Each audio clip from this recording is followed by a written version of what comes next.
مردوں کے لیے 2 صاف ستھری چادریں اگر سفید ہوں تو بہتر ہے، احرام کا لباس ہے، ایک بطور تہمت باندھنے کے لیے اور دوسری اوپر اوڑھنے کے لیے، لیکن سر اور چہرہ ننگا رہے اور جوتا کوئی سا بھی استعمال کیا جا سکتا ہے، البتہ اس چیز کا خیال رہے کہ ٹخنے ننگے ہوں۔ احرام کا لباس نیا ہونا ضروری نہیں، بلکہ پرانا اور استعمال شدہ بھی پہنا جا سکتا ہے۔ یہ ایسا لباس ہے کہ جسے جتنی بار چاہیں استعمال کر سکتے ہیں۔ گھڑی، انگوٹھی، اینک، پرس اور بیلٹ وغیرہ پہننے میں کسی قسم کا کوئی حرج نہیں ہے۔ عورتوں کے لیے کوئی مخصوص احرام نہیں ہے، وہ جو بھی کپڑے پہنے ہوئے ہوں اسی میں احرام کی نیت کر سکتی ہیں، البتہ نہ دستانے پہنیں گی اور نہ نقاب باندھیں گی۔ سنن ابو داؤد کی حدیث نمبر 1825 میں یہی بات ذکر ہے۔ حج یا عمرے کا احرام باندھنے کے لیے احرام سے قبل غسل کرنا مستحب یعنی پسندیدہ عمل ہے، کیونکہ نبی کریم صلی اللہ علیہ وآلہ وسلم سے جامع ترمذی کی حدیث نمبر 830 سے یہی بات ثابت ہے۔ لیکن واضح رہے کہ سرتاپا صفائی یعنی زیر ناف بالوں اور بغلوں کی صفائی کو اس وقت تک مؤخر کرنا اور اس تاخیر کو مسنون سمجھنا قطعی طور پر درست عمل نہیں۔ اگر حاجی یا عمرہ کرنے والا مرض یا کسی اور وجہ سے غسل نہیں کر پاتا یا نہیں کر سکتا تو وہ غسل کے بغیر بھی احرام باندھ سکتا ہے اور اس کے حج یا عمرے میں کسی قسم کا کوئی خلل واقع نہیں ہوگا۔ یاد رہے کہ غسل کرنا مستحب عمل ہے، واجب نہیں ہے۔ احرام باندھنے سے قبل مرد بدن پر خوشبو لگا سکتے ہیں، اگرچہ بعد میں اس کے اثرات بھی باقی رہیں۔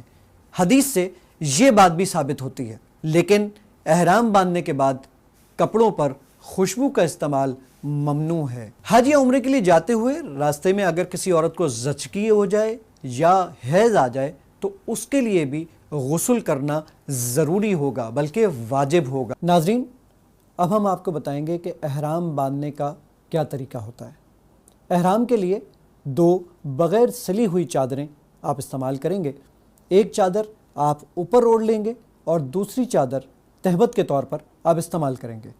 اس چادر کو باندھنے کے لیے آپ پہلے اس کے دونوں حصے کو اس چادر کے آپ بالکل متوازی یعنی برابری کی بنیاد پر ملا لیں گے، اور ملانے کے بعد آپ یہ کام کریں گے کہ یہاں سے پہلے اپنے دونوں پاؤں اپنی جسامت سے تھوڑے سے زیادہ کھول لیں گے۔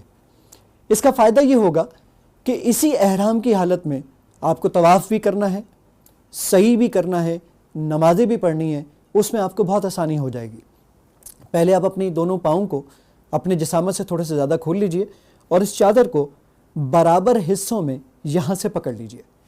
اس کے بعد اپنے ایک ہاتھ سے اس چادر کو یہاں سے پکڑیے اور اپنی جتنا بھی آپ جس کو جتنا ٹائٹ کرنا چاہتے ہیں وہ کر لیجئے، اور اس کے بعد اس چادر کو یہاں لے کر آئیے۔